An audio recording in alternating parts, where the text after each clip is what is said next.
내가 이와 같은 동영상 작업을 하는 이유는 현재 이 시대적 시간대가 재앙을 동반하는 격변의 시기로 접어들고 있는데 많은 사람들이 이를 모르고 안다고 하여도 방법을 몰라 사람들로 하여금 관찰자 의식, 삿대를 연마하여 출세간의 수다원을 얻게 하므로 진동수를 높여 재앙에 대비코자 하는 것이다. 현재 우주의 수많은 존재들이 인간들을 돕고자 여러 측면에서 애쓰고 있는 바 전체 인류의 의식 진동수를 높이는 일에 적으나마 내가 할 수 있는 나의 역할을 하여 기여하고자 하는 것이다.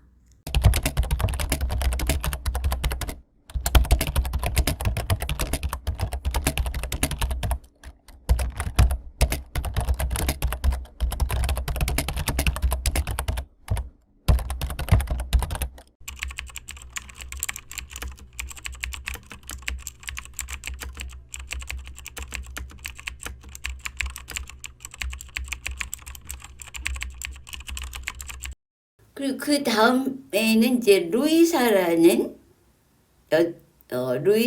여자네요. 56살 때로 갔어요. 여기는 스페인 1756년이에요.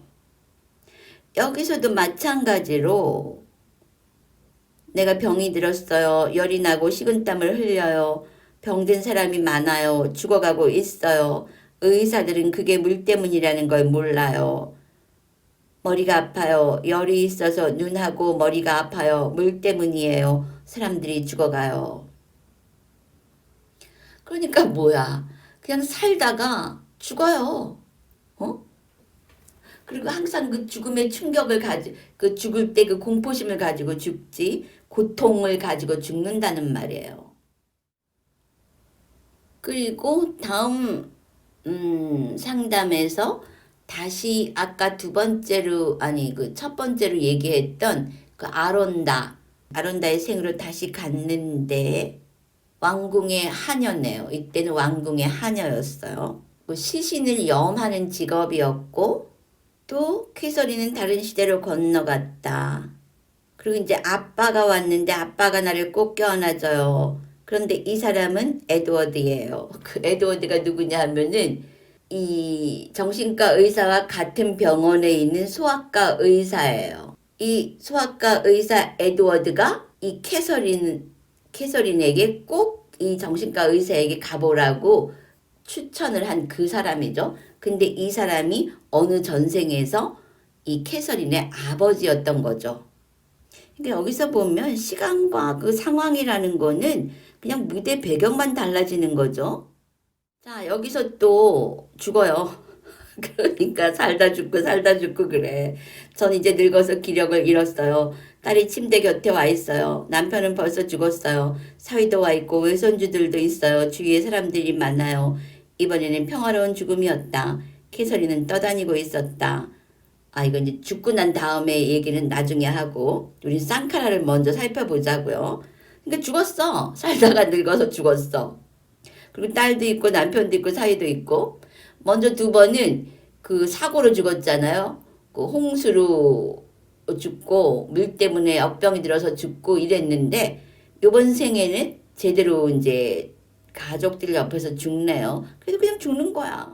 이제 의사는 계속해서 이걸 보면서 자기는 정신과 의사니까 정신의 모든 측면에 대해 충분히 배웠다고 생각했었는데 내가 받은 교육이 매우 한정적이었다는 느낌이 들기 시작했다. 이게 이제 욕계 사람들이 제정신이 들기 시작을 하는 장면이에요. 내가 전에도 그 얘기 했잖아. 이 코로나가 일어났을 때 그 한 의사 그룹이 무릎을 꿇고 나중에 저희들이 할 수 있는 일에 한계가 있습니다. 하나님, 예수님 하면서 신을 받아들이기 시작을 했다. 그런 일이 지금 이 의사에게 일어나고 있는 거죠. 그리고 이게 인간이 지나가는 정상적인 과정인 거예요. 그러니까 이런 거에 닥치기 전까지, 경험하기 전까지는 이 세상에서 알고 있는 학문이 다인 줄 알지. 그러나 우리도 이제는 경험을 많이 하죠. 그런 사람들이 어떤 상황에 부딪혔을 때 이 세상의 그 어떤 학문이나 지식이나 기술이나 과학으로도 해결할 수 없는 그 지점에서 이들은 정신적인 점프업을 할 수밖에 없는 상황이 오는 거죠. 그때가 이제 진화가 이루어지는 변곡점이 되는 거죠. 이게 뭐라 그랬냐면 어린 시절의 충격적 사건이 실제로 있었는지 아니면 꿈속의 일이었는지 명확히 기억하지 못하는 경우에도 그러한 사건이 현재의 삶을 괴롭히는 것이다. 그러니까 어디에 있다고? 자기 기억 속에 있는 거야. 싼냐 속에. 어? 그런 거 싼냐는 뭐야? 느낌과 동반하면서 아까 뭐라 그랬어요? 느낌도 너무 생생하다 그랬지. 그게 좋은 게 아니야. 자기가 내 느낌하고 당해버렸기 때문에 그게 consciousness of mind이 돼버렸기 때문에 지금도 계속 작동을 하는 거예요. 왜 불교에서 유신견이 그 원수 취급을 받는지, 고통에 있어서 가장 큰 죄인 취급을 받는지 다 드러나지 않습니까? 응? 난 이런 상황을 보는 게 너무 재밌어. 잘 들어봐요. 내가 그때까지도 이해하기 힘들었던 것은 부모의 호된 꾸지람과 같이 반복적으로 진행되는 일상의 침식적인 영향이 단 한 번의 충격적 사건보다 더 심각한 정신장애를 초래할 수도 있다는 점이었다. 그러니까 매일매일에 진행되는 그 일상이 그렇게 중요하다는 거죠. 침식해 들어온다는 거야. 이러한 영향은 일상생활의 배경 속으로 섞여 들어가 버리기 때문에 기억으로 끌어올려서 퇴치하기가 매우 어렵다. 왜?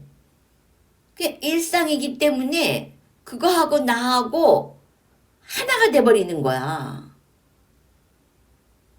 우리 명상할 때 뭐라 그래요? 모든 것을 objectifying, 대상화시켜라. Do not identify. 그 어떤 것하고도 동일시하지 말라 그러죠. 그런데 이런 관찰의식이 없는 중생들은 대상하고 일치가 돼버리는 거야. 그래서 그것이 너무나 당연한 거지. 내 일상이. 근데 그 일상에서 어떤 부정적인 것들 침식을 당하면은 거기서 못 빠져나온다는 거예요. 자, 봅시다. 우리 의사 선생님이 뭐라 그랬나? 끊임없이 잔소리를 들으며 자란 어린이는 단 한 번의 굴욕적인 경험을 평생 잊지 못하는 사람과 똑같이 자신감과 자존감을 잃게 된다. 그러니까 뭐 지금 현생에 있어 우울증이 생겼어요 이러는 것도 그냥 생기는 게 아니라는 거지. 그 뿌리를 찾아 들어가 보면은 끼니를 제대로 때우지 못할 정도로 가난한 집안에서 자라난 사람은 어린 시절 우연한 사고로 아사 직전까지 가보았던 사람과 똑같은 정신적 장애를 갖게 된다.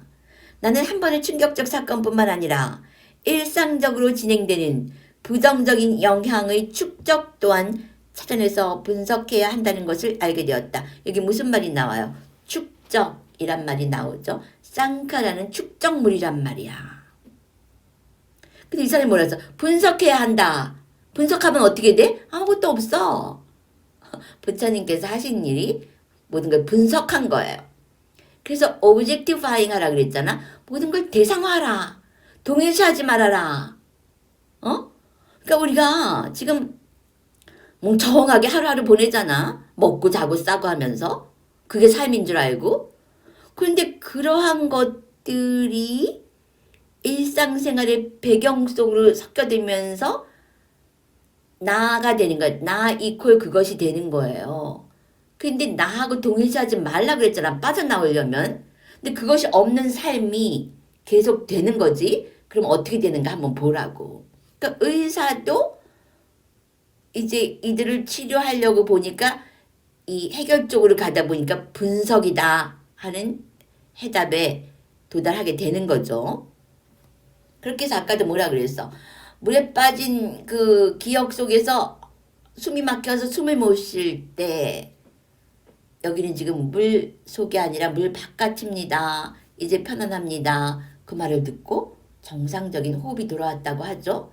그러니까 매 순간마다 우리가 깨어 있어야 하는 이유가 일상이 나를 침식한다는 거지.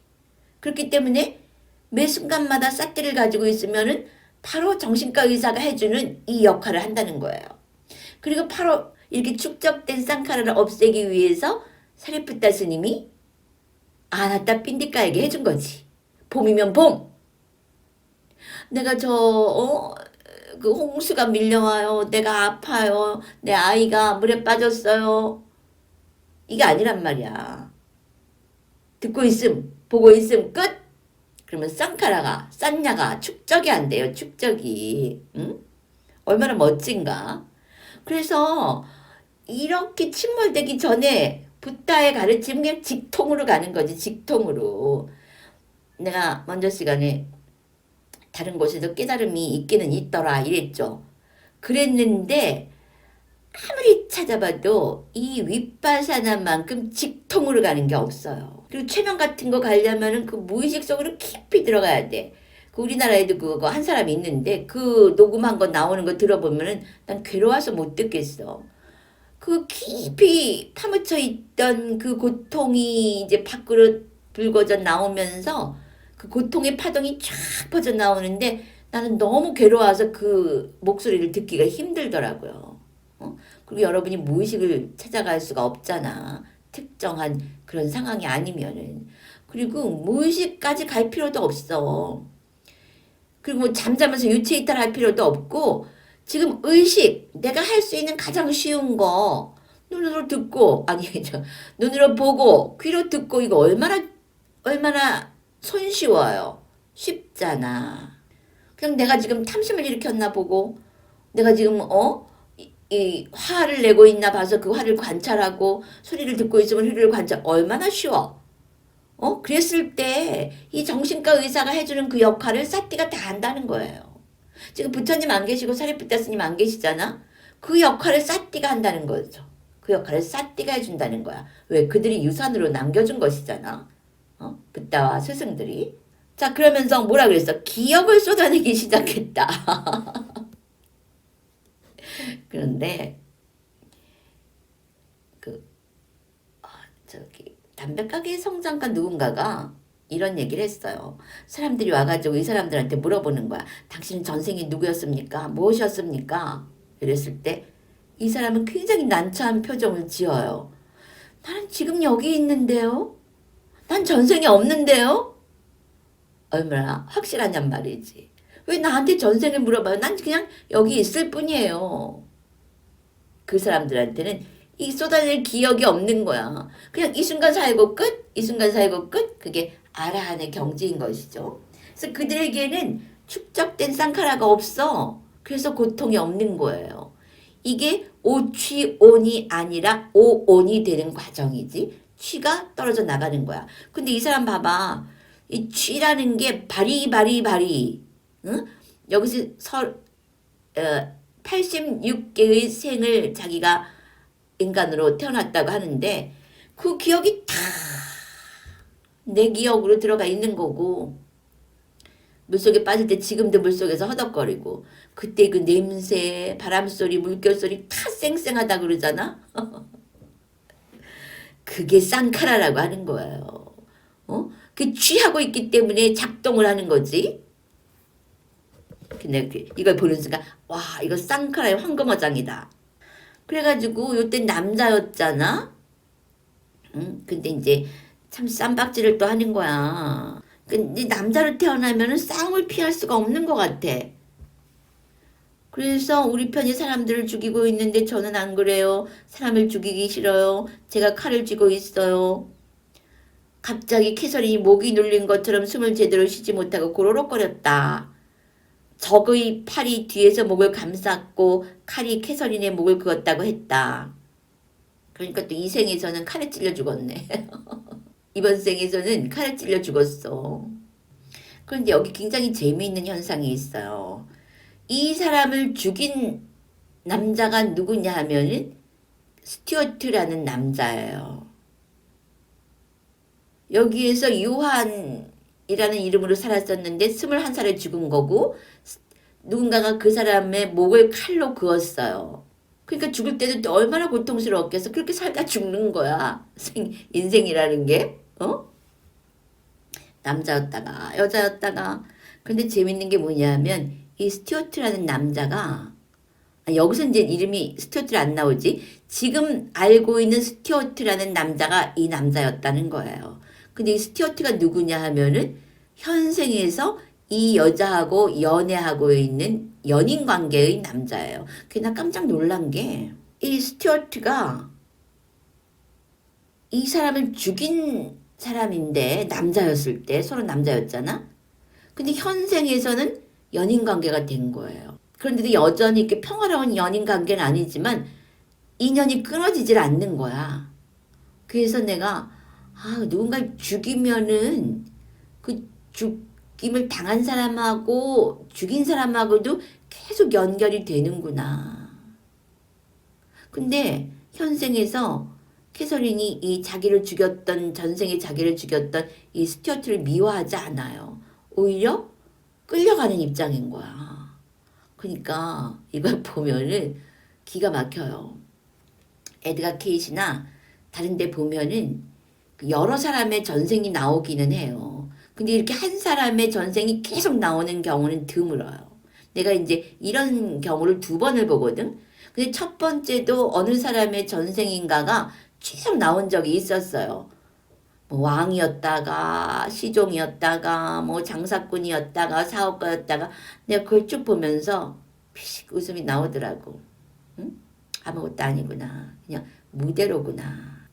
근데 이번에는 이거 황금 쌍카라 황금 어장이다. 그러면서도 이렇게 살아가는 삶이 너무 그냥 그 어이가 없는 거예요. 또 봅시다. 응? 그리고 이제 재밌는 건 뭐냐 하면은 캐서린은 자신의 시신 위에 떠서 아래쪽을 내려다보고 있었다. 좁고 따뜻한 공간으로 이끌려가고 있음을 느꼈다. 막 태어나려 하고 있었던 것이다. 그러니까 이게 정상적으로 죽고 태어나는 과정이에요. 보통 사람들은 그냥 끌려가서 다음 생에 태어나 모른다는 거죠. 자, 지금은 여기에 초점을 안 맞춰요. 이 죽음과 이 사람의 쌍카라만 좀 잘 살펴봅시다. 근데 요 얘기했으니까 이것만 하고 지나가지. 막 태어나려 하고 있었던 것이다. 누가 나를 잡고 있어요. 내가 나오는 걸 도와주는 거예요. 하얀 앞자락을 댄 녹색 드레스를 입었어요. 하얀 모자를 썼는데 끝을 모두 접었어요. 엄마는 머리가 길고 까매요. 나를 안고 싶어 하세요. 재미있게 생긴 오리 거친 잠옷을 입고 계세요. 잠옷의 다음은 따가워요. 그러니까 이제 이 21살의 요한이 죽으면서 다른 사람에게 태어나는 과정이에요. 그러니까 죽고 사는 게 얼마나 어이없어. 응? 그래서 의식적이지는 못하지만 지금 약간 초월의식 상태에 있기 때문에 자기 자신의 그 상황을 그냥 보는 거야. 관찰자 의식으로. 오히려 이 최면 상태의 사람들은 관찰자 의식을 유지할 수가 있는 거죠. 그런데 엄마와 그 상황을 다 기억하고 있는 거예요. 그런데 뭐라 그랬냐면 이분은 지금 엄마예요. 그때 엄마가 지금 현생의 그 엄마라고 하는 거야. 그러니까 계속 그렇게 역할을 바꾸던지 같은 역할이든지 계속 나와. 계속 사는 거야. 이게 무슨 의미가 있어? 계속 이렇게 까르마에서 까르마로 확장하지 말고 의미 없이 뛰쳐오르라는 거지. 관찰자 의식으로. 응? 그래서 이 흐름 속에서 뛰쳐오르란 말이야. 그게 불가에서 말하는 아리아 깨달음이라고 하는 거예요. 여기도 나왔네. 영혼들이 집단을 이루어 그들의 까르마에 따라 여러 대에 걸쳐 반복해서 환생한다는 이야기를 여러 책에서 읽었기 때문이다. 그러니까 이 의사가 캐서린을 다루면서 이 사람은 순수하고 영리한 사람이에요. 이 의사 선생님은. 캐서린을 다루면서 이런 현상도 있는 거구나 인정을 하고 그 분야에 대해서 스스로 공부를 하는 거죠. 그럼 나중에는 이 사람이 이쪽 새끼를 더 좋아하게 돼. 자, 그리고 이제 또 다른 생인데 오빠 하나하고 언니들이 있어요. 아빠가 앉아 있어요. 근데 그 아빠가 또 아까 말했던 그 소아과 의사 에드워드예요. 그러니까 이 아빠는 두 번이나 아빠가 되는 거네. 응? 그리고 현생에서는 자기를 도와주는 그 소아과 의사의 역할로 나오는 거예요. 그러니까 한번 주변을 살펴봐. 누가 나의 아빠였고, 누가 나의 엄마였고, 누가 너의 딸이었고, 그럴 필요도 없지. 응? 다 그 사람이 그 사람이니까. 그리고 여기서 뭐라 그랬느냐면, 엄마 아빠가 또 싸워요. 그러면서 뭐라 그랬냐면은, 아빠가 옛날하고는 달라요. 다른 사람이 됐어요. 그러니까 이때는 이제 어린아이 입장에서 얘기를 하는 거예요. 나는 이제 의사가 이제 얘기하는 거예요. 나는 마치 안내자와 같은 역할을 하며 한두 시간에 걸쳐 한 생애를 쭉 훑어보았다. 차, 이 말 기가 막히지 않아요? 여러분이 이제 이 사람이 캐서린이 또 여러분도 그중 같은 여러분도 같고 50년, 60년 또 요한 같은 경우는 뭐 몇 살에 죽었다고? 어? 20 몇 살에 죽었다잖아. 그리고 그건 다 자기 기억 속에 있어. 취하고 있기 때문에 오치온에 취를 하고 있기 때문에 그랬을 때 뭐라 그래서 이 사람이 한두 시간에 걸쳐 한 생애를 쭉 훑어보았다. 그러니까 한 생을 살았다는 게 그냥 한두 시간 거리인 거야. 한두 시간의 그 기억에 불과한 거예요. 여러분이 지금 죽잖아요. 그리고 다음 생에 가서 최면을 걸어서 지금 현생을 보잖아. 그럼 한두 시간의 기억에 불과해. 어? 그러면은 그 기억을 쌓아가서 쌍카라를 축적하는 게 자기에게 유익한 일일까? 아니면 그 쌍카라를 해결하고 자유를 얻는 게 유익한 길일까? 우리가 요새 얘기하죠. 정말로 나에게 이로운 일이 뭔가를 알아서 그것을 숙고해야 한다. 알았다 삔디까가 이러지 않았습니까?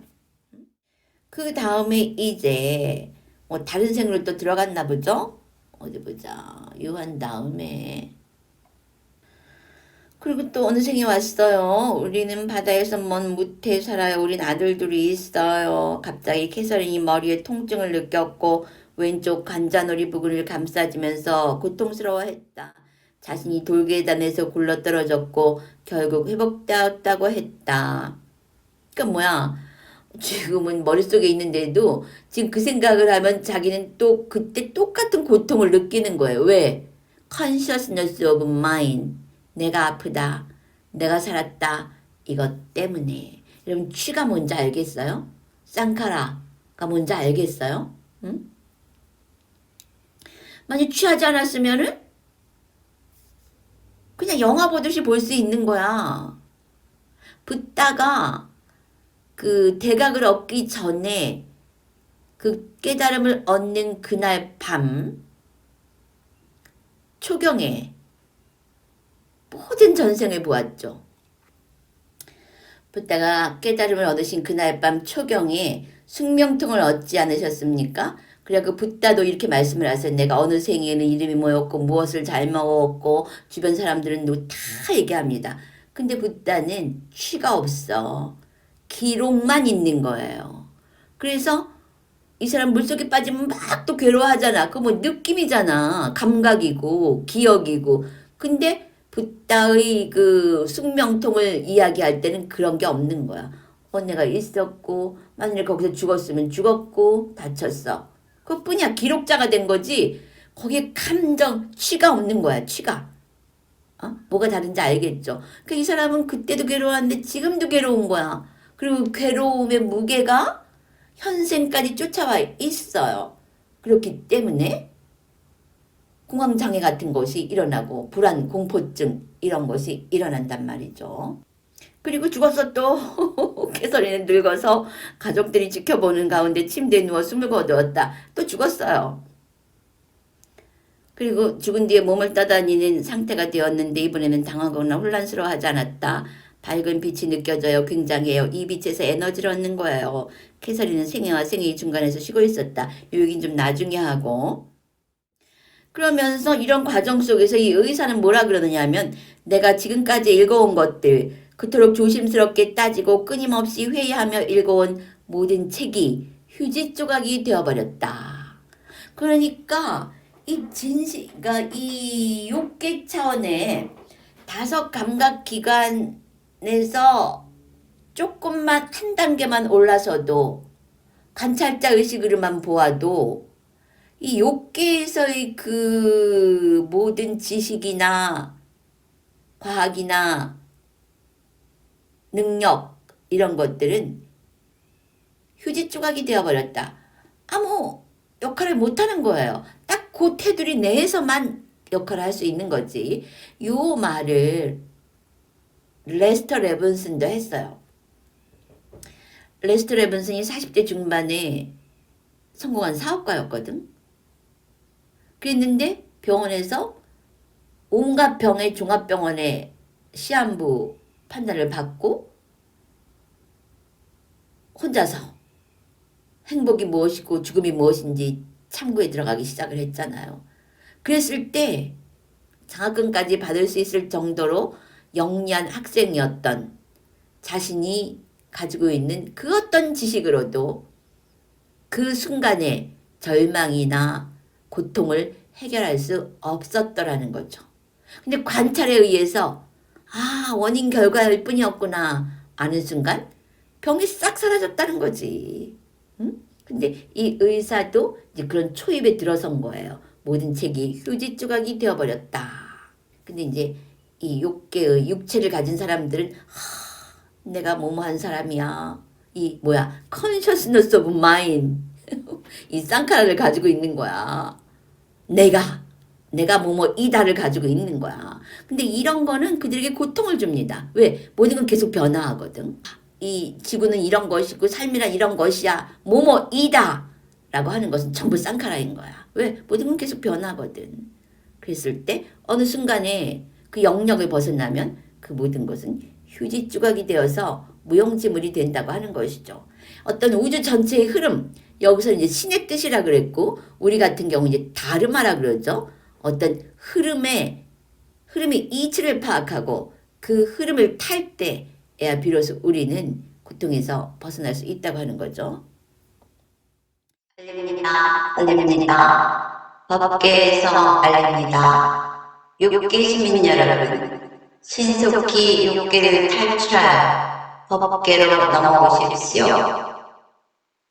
출구가 어디냐고요? 출구는 아날라스님의 여름 윗바사나 집중 수행에서 사띠를 명망하여 그 사띠로 육계에서 법계로 넘어오도록 하십시오.